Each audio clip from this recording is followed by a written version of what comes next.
अंश से माता को 3 पुत्र हुए। ब्रह्मा जी के अंश से चंद्रमा, ठाकुर जी के अंश से ठाकुर जी का छठा अवतार दत्तात्रेय भगवान, और महादेव जी के अंश से दुर्वासा ऋषि। तो माता को 3 पुत्र होते हैं, ये भगवान का छठा अवतार हुआ। 7वां अवतार स्वयंभू मनु सची के द्वारा मनु हुए। 8वां अवतार ऋषभ देव जी के रूप में भगवान लेते हैं।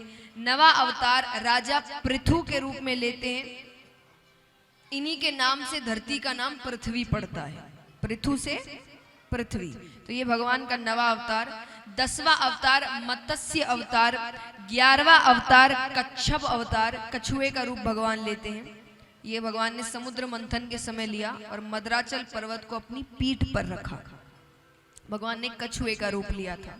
ये भगवान का 11वां अवतार। 12वां अवतार भगवान धन्वंतरी जी के रूप में लेते हैं और हमें औषधियों का ज्ञान करवाया। ये जितनी दवाइयां हम लेते हैं ना, सबकी शुरुआत धन्वंतरी जी से हुई है। तो भगवान का 12वां अवतार। 13वां अवतार मोहिनी रूप लेते हैं भगवान। ये भी समुद्र मंथन के समय एक बहुत ही सुंदर स्त्री का वेश बनाते हैं भगवान, बहुत सुंदर, इसीलिए उस रूप का ही नाम है मोहिनी। ये भगवान का अवतार। फिर भगवान नरसिंह अवतार लेते हैं, इसके दर्शन हम कल करेंगे। 15वां अवतार भगवान लेते हैं वामन अवतार। 16वां अवतार परशुराम जी महाराज के रूप में लेते हैं। 17वां अवतार श्री वेदव्यास जी महाराज के रूप में लेते हैं। 18वां अवतार मर्यादा पुरुषोत्तम श्री राम के रूप में लेते हैं। 19वां अवतार बलराम जी के रूप में लेते हैं। 20वां अवतार श्री कृष्ण के रूप में लेते हैं। 21वां अवतार भगवान बुद्ध के रूप में लेते हैं। और 22वां अवतार जो कलयुग में होगा, कल की अवतार, संभलपुर गांव में विष्णु यश नामक ब्राह्मण के घर पे भगवान जन्म लेंगे और उस अवतार का नाम होगा कल की अवतार। देखो कौन कौन रहता है तब तक, और रहेंगे तो देखिए सभी, और किस रूप में रहेंगे वो नहीं पता, कौन क्या बना हुआ होगा, वरना जन्म तो लेते ही रहना है। इतने पुण्य तो कोई बिरले ही करते हैं कि भाई सीधा फिर भगवान के धाम जाए, वरना जन्म मृत्यु का चक्कर तो लगा ही रहता है। तो इस प्रकार ये 22 अवतार और वो 2 हंसा अवतार है ग्रीव अवतार, मिलाकर हुए कितने? 24 अवतार। तो भगवान ने कुल 24 अवतार लिए। अब शौनकादि ऋषि कहते हैं कि हमें ये बताइए कि ये कथा आप तक कैसे पहुंची। सूत जी कहते हैं भगवान ने ब्रह्मा जी से कही, ब्रह्मा जी ने नारद जी से कही, नारद जी ने वेदव्यास जी से कही, वेदव्यास जी ने अपने पुत्र शुकदेव जी से कही, और शुकदेव जी ने मुझे अपना शिष्य समझकर कही। शौनकादि ऋषि कहते प्रभु भगवान ने ब्रह्मा जी से कही, ब्रह्मा जी ने नारद जी से कही, बातें समझ आती है। आज हमें भी कोई अच्छी खबर मिलती है तो हम आस पड़ोस में जाके बताते हैं। मान लीजिए आपके घर में कोई अच्छी खबर होगी तो आस पड़ोस वालों को बताओगे, परिवार रिश्तेदारों को बताओगे। अब किसी अलग ग्रह में व्यक्ति को थोड़ी बताओगे कि मंगल ग्रह के व्यक्ति को बता कर आते हैं भाई हमारे घर में खुशखबरी आई है, बताओगे क्या? तो भगवान के लिए तो दूसरा ग्रह है ये, वो सब अलग रह रहे हैं। बोले ऐसा क्या हुआ कि यहाँ भगवान ने ब्रह्मा जी से कही, ब्रह्मा जी ने, पर नारद जी को नीचे पृथ्वी पर क्यों आना पड़ा वेदव्यास जी को सुनाने के लिए कथा?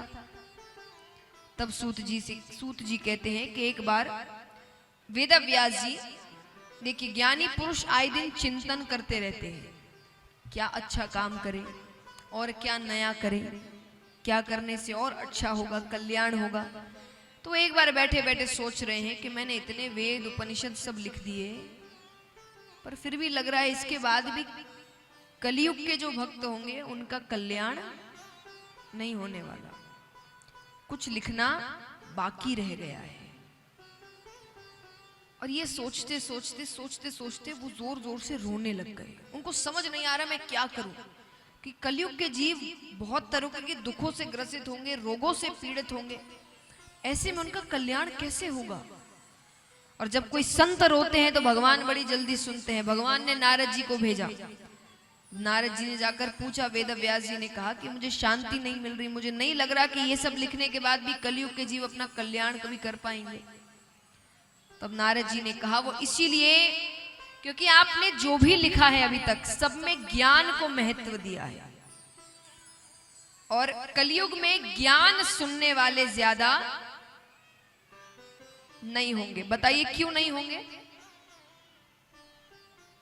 कलयुग में लोग ज्यादा ज्ञान सुनने वाले नहीं होंगे। क्यों क्यों नहीं होते? ज्ञान क्यों नहीं सुनते? बताइए, आप हमारी बातें हो रही है, क्यों नहीं सुनते ज्ञान ज्यादा? अपने आप में ही बड़ी ज्ञानी है। आप एक ज्ञान की बताओ और सामने से 4 और बताएंगे आपको।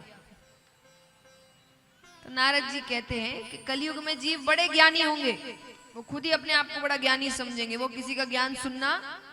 और मैं आपको इस कथा के माध्यम से ही उदाहरण देती हूँ। मैंने कल आपको बताया था ना कि ज्ञान के बारे में बताया जाएगा कलयुग में। कई लोग कहते हैं कि ऐसा नहीं है भाई, ज्ञान तो सुनते हैं। ये कथा कितने दिन की है? सबसे ज्यादा भक्तों की संख्या किस दिन होती है? उत्सव, बड़े खुश होके लोग आते, किस दिन होता है? कृष्ण जन्म, नंद उत्सव। उस दिन सब बड़े सज धज के आते, खूब संख्या होती है, भगवान का जन्म है। उस दिन कौन सी ज्ञान की बातें हैं? उत्सव है, नृत्य है, आनंद है, भक्ति है, तो सब बड़ी संख्या होती है। और सबसे कम संख्या किस दिन होती है? उस दिन सबसे ज्यादा ज्ञान की बातें। पहले दूसरे दिन लोग सोचते हैं कि अभी ज्ञान की बातें हो रही होंगी, अभी नहीं, 1-2 दिन बाद से जाना शुरू करेंगे। तो ज्ञान सुनने वाले ज्यादा, कथा में ही नहीं सुन रहे, सोचिए तो बाहर किसी और का ज्ञान तो क्या सुनेंगे वो?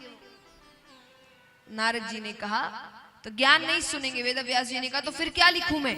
बोले भक्ति रस भरी है, वो सुनने वाले बहुत होंगे। नंद उत्सव में भक्ति है, और भक्ति रस माने भगवान की लीलाएं। भगवान ने क्या किया, कब किया, कहाँ किया, कैसे किया, तो ये सब भगवान की लीलाएं हैं। तो बोले आप लीलाएं लिखिए। तब वेद व्यास जी ने श्रीमद् भागवत लिखना आरंभ किया।